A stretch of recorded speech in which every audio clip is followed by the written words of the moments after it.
Good counter. I'm your host, man. Roddy Too Good. Let's get it, bro. Hey, wow. You know what I'm saying? That's all I really have to say about this subject. Is wow. Let's just talk about Tony Storm, bro. Tony Storm, you know, she came from WWE. You know, it didn't really work out. She came to AEW. You know, really mastered her craft. Really got into this character that is very, very just trend like transcendent character. You know what I'm saying?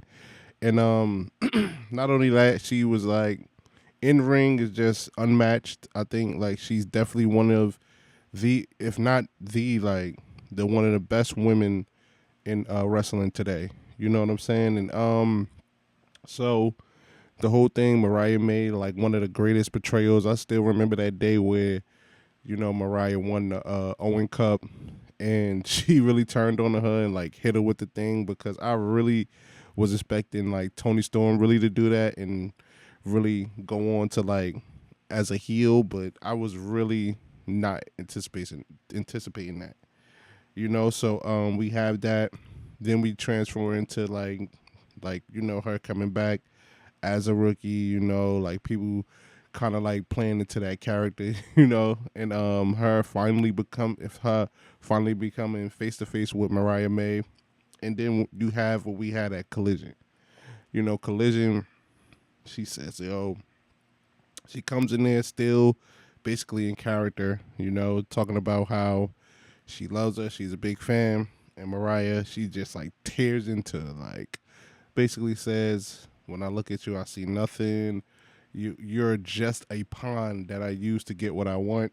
And that was like, and then not only that, she just started beating her up, hitting her with the belt, stomping her, kicking her, spitting on her. Like she just was like Mariah May. We gotta talk about like Mariah May is definitely one of like the best female heels in the game. Like, cause I feel like it's just like the evilness of Mariah May, it has to be explained. Like, you know what I'm saying? Like she's definitely a certain level of evil that I feel like other female heels really don't really get to be. Like, you know what I'm saying? Like we get the Nia Jax, but Nia Jax isn't that evil. Like, you know what I'm saying? Like I think Nia is more of a bully than she is like evil, but it feels like when they say Mariah May, the woman from hell, like that really resonates because like the way she holds herself, the way she like turns on people, the way she just attacks people, like it's on a completely different level. You know what I'm saying? But so as she's like getting up, she's telling her, what makes you think I forgot? You know, we still have things to finish. We still have blood to shed and all that. She gets up.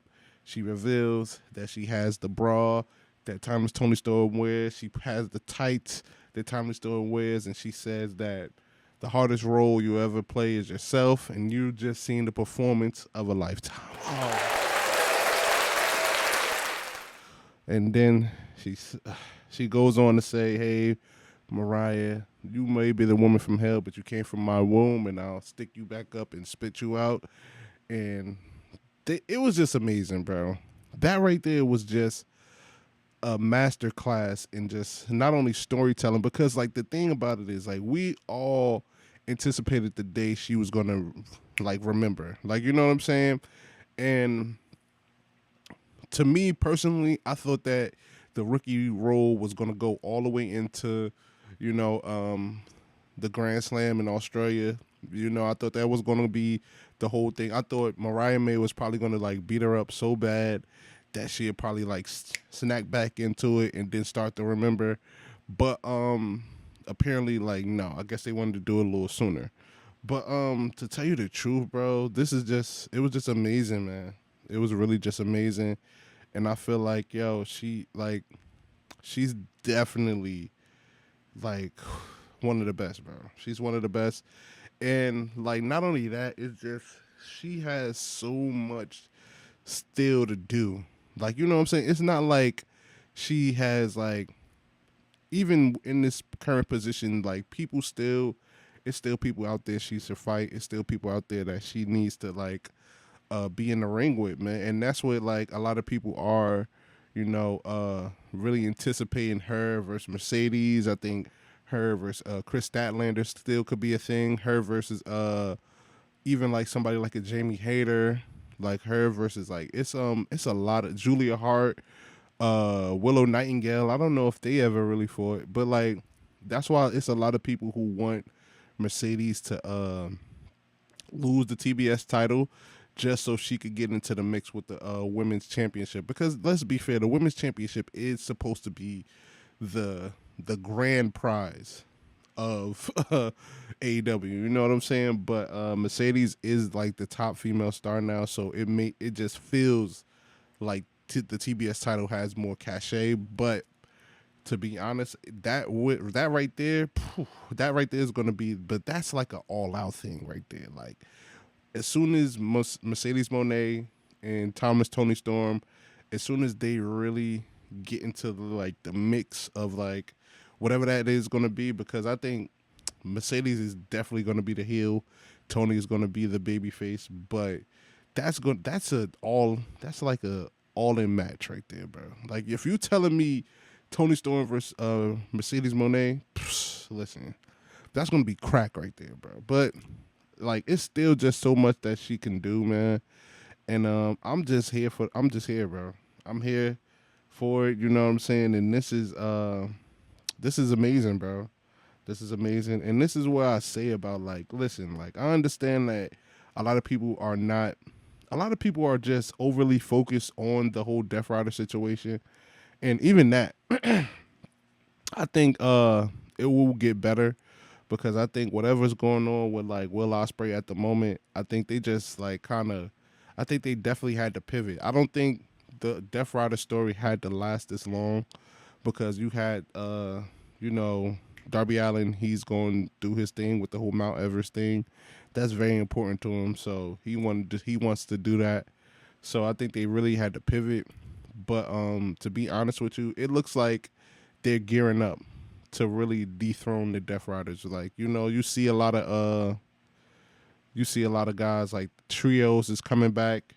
The trios thing, they like gearing up for the trios. You got FTR, you got the Undisputed Kingdom, you got you honestly have even the Hurt Syndicate, even though they're tag team champs, you got them. You got Danny and his Danny Daddy Magic and his guys. That's another trios. You got some trios from Ring of Honor. So they gearing up. I think they're gearing up to take all the belts off of the Death Riders.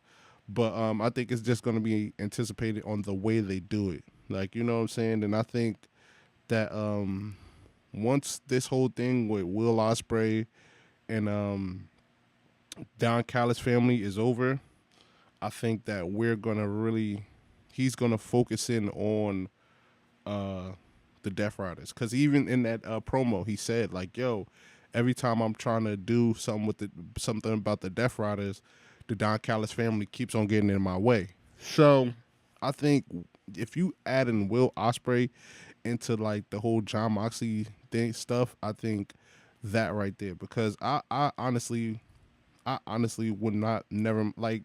Let's be clear, like Darby Allin, he could come in anytime. Like I never thought that Darby Allin was the only person that should be able to take the belt off of John Moxley. Like I think it definitely should be Will Ospreay that takes the belt off of John Moxley.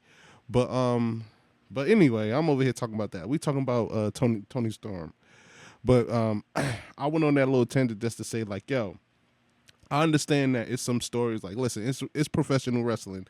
Every story is not going to be a hit out of the park, but we have to really appreciate the good ones. Like we have to really sit down and really appreciate the good stories that are being told, bro. And that's what's going on. Like it's a lot of good stories being told in AEW, but I think people just overly focus on like the ones that's not favorable. You know what I'm saying? The thing with Swerve and Ricochet, I think that's dope. I think anything Hangman does, I think it's gonna be like, yo, listen, bro. Like I am a Hangman guy, bro. Listen, bro. Stop. Come on, fam. Like this was in arm reach, bro. Stop it, bro.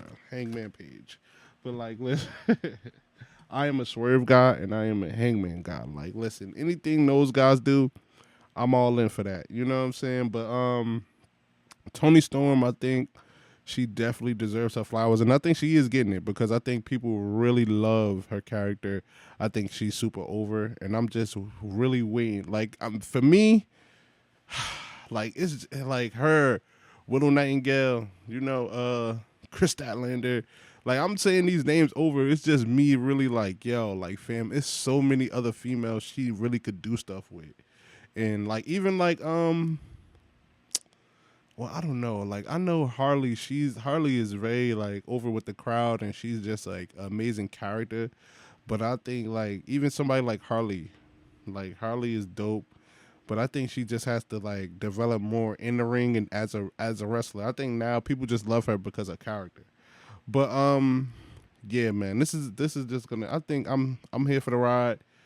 This is dope, man. This is amazing. You know what I'm saying? I'm yeah. She's like my favorite female wrestler right now, man. That's it. Man. But comment down below. Tell me how y'all feel about Toni Storm. Tell me how y'all feel about her, Mariah May, and this whole thing that's going on. Was it dope for y'all? Make sure you hit the like, hit the subscribe, hit the bell. We on the road to 200 subscribers, man. Peace. I'm out, man.